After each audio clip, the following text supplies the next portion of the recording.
Hi, it's Jenny, and I wanted to respond today to a question that came in from one of Author Accelerator certified coaches.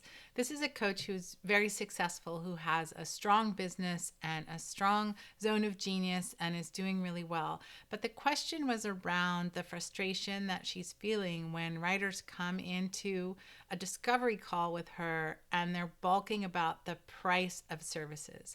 And it's not so much that they don't understand the value of coaching. It sounds like they don't understand the value of it for themselves. They are hesitant on signing up for it themselves, and that frustration is, they drop away. So they're excited about her, they're excited about coaching, but they hem and haw about the money, and the conversation is about that, and then they're not signing up. Super frustrating. And there are two things that I want to say in response to this. And one of the first thing is a tactical thing. So I checked out this coach's website, and her offerings, it's a great website. It's clear, it's clean. Her offerings are right there. The money, the pricing is right there on these packages. It looks authoritative. It's good. It's really nicely done. But the things that you can sign up for are either $700 a month for one-on-one coaching or $300 a month for a group coaching situation. And both of those things are kind of scary for a user because it's an ongoing thing. Even though it doesn't appear that there's a minimum number of months you have to sign up for in this particular package, it's still, I'm going to commit to this over and over and over again is a scary thing. And then you start adding up, well, am I going to do this for 3 months or 6 months? Like, how long is this going to go? And the writer might understandably get a little freaked out. So the tactical thing that I was going to suggest are a couple things. One is perhaps to consider putting a suggested minimum number of months for a different kind of project. Like if I'm starting a book, how many months might I plan for? If I'm revising a book, how many months might I plan for?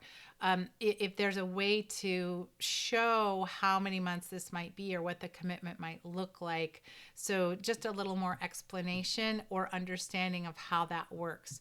Is it okay to do it for a couple months and drop out? How does the coach suggest that the writer use this service? That's something that I think could be added that would help quite a lot to mitigate the writer's nervousness. Because if you think about it, they're going to be coming on a call with those questions top of mind. That's going to be where they start. And it's not going to be so much, what am I going to get out of this? What benefits or value am I going to get out of this? More like, I'm nervous about how this is going to work or what I need to do or how it's going to go. So to mitigate that concern right away on the website is a part of what I would do with this tactical answer. And the second part of the tactical answer is this coach might consider putting in what I call an easy offer, that is something simpler for the writer to do first to get a little bit of taste of what it's like to be coached. So what's happening right now is that the writer has to go from zero to a call, a free call, which is great. A free coaching call is great. But then the thing they're signing up for, again, is this kind of ongoing coaching, which is nervous making. So is there something that she could put in that is a quick thing that the writer could grab, a quick, maybe it's some sort of a PDF that they buy, or some sort of a course that they buy, or some sort of a mini coaching thing that they buy, so that they get a taste of what it's like to actually be coached and to see what this is like. There are so many different things that could function in that place, but it's the chance to get a taste for what the work is like before they commit to that bigger thing. I mean, one thing that comes to my mind is that this coach could put a try a month plan on there, like buy one month and see how it goes, and that could be part of that explanation of how long do you have to do it. If she invites them in and makes it easy for them to go for one of those months, and that they realize they don't have to continue, or there's more of a menu about how to continue after that first month, that might be the thing to do it. So there's some tactics around those offerings that I think this coach could work on. The other thing that I want to address around this is a massively big topic that has to do with mindset, and it has to do with the coach's mindset. And what I mean by that is you really have to understand what your client is wanting when they come in to speak to you and they come into that call, and what your goal is for that call, and what your stance is. And the mindset has to do so much with your own sense of the value that you're bringing to coaching and your own authority around it. The sales guru Kendrick Shope, who has a fantastic YouTube series that you might check out around selling. She's a selling expert. She always says that when people object to price, it's not actually an objection about price. It's an objection about something else, that they don't think they're going to get out of this what they're paying. If they think that the value is there for what they're paying, they're not going to object. So it's usually not just about money in a vacuum. Like, I don't have this $300 or this $700 to spend. It's usually more that you haven't closed the gap on, I want to spend this money because I'm going to get X out of it. And that's the thing that you've really got to know in your own heart and soul that you're offering. What is that X thing? And we know that in coaching we can't offer, there's a lot that we can't guarantee, and there's a lot that we can't say, you're going to get a book deal, or you're going to make money on this book, or you're going to make this money back, or anything like that.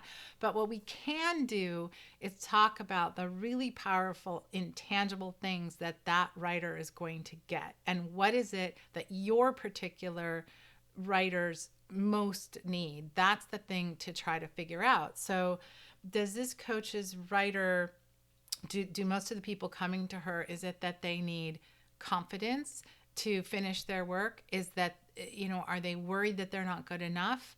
Are they starting to get ready to pitch and they want to know if their work is going to stand? Or is it that they're learning, and what do they want if they're learning? What sort of outcome do they want? What do they want to feel when they're done? And the focus on, what if it's that they've been in a writing group that's mean-spirited? Maybe what they really want, and a lot of people have, by the way, maybe what they want is a safe space to learn, a safe space to focus on their work, a way to give themselves that time that they need to develop and to fail and to move forward, and to do that with someone they trust. Is that really what they're coming for? Or maybe that it's they don't want to be alone anymore. Writing is a terribly lonely undertaking, and having someone in it and waiting for you and helping you is, can be such a beautiful and powerful thing. So I've just named a few things. It was, do they want confidence? Do they want to not feel alone? Do they want a safe space to fail, to grow and to fail? Do they want to know that they're doing the best they can to bring this book to life, to give it all that it needs in order to actually happen this time? So really drilling down into, what does your customer want? What do they need? What are they coming for? And for a seasoned coach like the one who answered this question, the best way to do that is to really think, for my best clients with the best testimonials, what are they saying about me? What are they saying about working with me? That's that intangible thing that they get out of this.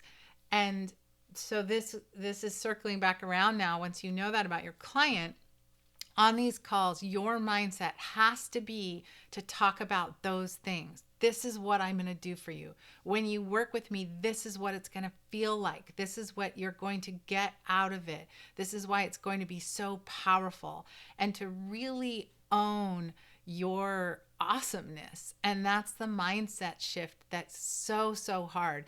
But it's huge, because instead of talking to those customers and trying to convince them that it's worth the money, or that it's going to be okay for them to spend this money. The difference is now what you're doing, if you've made this mindset shift, is talking to them about how awesome it's going to be. So instead of a convincing sort of defensive stance, it's a, this is going to be amazing. This is so awesome. This is why I love what I do. This is what my clients feel. This is what you are going to feel. This is what, and if you feel that and experience that as my client, these are the outcomes you're likely to be able to reach that you haven't reached before. So it's focusing on the feeling that's going to lead to the outcome. You're going to feel more confident in your writing, and that's going to mean you don't stop this time. You're going to feel safe in the space that I create for you, and that means you're not going to stop this time. You're going to feel less alone in this work that we do, and that means you're not going to stop this time. So what you're doing is making the shift to, it's selling, but it's not selling the nuts and bolts of the thing. It's selling the feeling of the thing. Because what writers really want, what we're really offering is something bigger than just the external thing of it. What if you've coached writers before, you know that the power of this work, of what they feel when they do it, when they commit to it and commit to themselves, is so much bigger than the book. It's so much bigger. And that's why I'm talking about the intangibles, because it becomes about the intangible things. I would say that in my coaching practice, the way that people feel at the end of the work that we do together has so very little to do with the book that it almost feels as if I'm not book coaching. I'm people coaching. I'm helping them to become the thing that they most wanted to be, which was a writer. It's identity coaching. And so getting yourself into the mindset that what you're offering is so deep level and so deeply valuable, and speaking to those things. And it becomes, when I do sales calls now, and I'm in those discovering calls with potential clients, and I'm selling very, very expensive services at this point in my career, I am not trying to convince them at all. I only want them to do it if it's a right fit. I would really like them to not do it if they're at all nervous or uncomfortable about that. So I try, before they even get onto the call with me, to be very clear about what the process is like and the system is like, and what they're going to actually do with me, the tactical parts of it. And then when we get on the call, it's like, this is what I do. This is what I'm about. This is what you're going to feel. This is what people tend to say about it. Are you in? Are you out? Do you want this or do you not? I'm here to help you. I'm here to give you these things. This can happen for you if you're ready for it. And it's more of a mindset of, I want them to go away. Actually, is kind of what I'm thinking on those calls. If they're not right, go away. Instead of having that feeling of like, oh, please pick me, or oh, please sign up, or let me sort of hold on really tightly and try to convince you that this is worth it. Go bigger than that. Go way bigger than that. And it does take a whole lot of authority, and a whole lot of, I think you have to fake it till you make it on those calls in some ways. Just pretend like you have the authority that you wish you had, or try a few times to speak about it in this way that you wish you could speak about it. And I think that is going to make a massively big difference to the way these calls go. I hope it does, because the people who make it onto a call with you ideally should be so ready to buy and so excited after they speak to you that you are the one for them. You are going to help them do this thing that they want to do, whatever that outcome you're promising is, and that they're just ready to say yes. They just want to say yes. That's where we want to go and have that happen.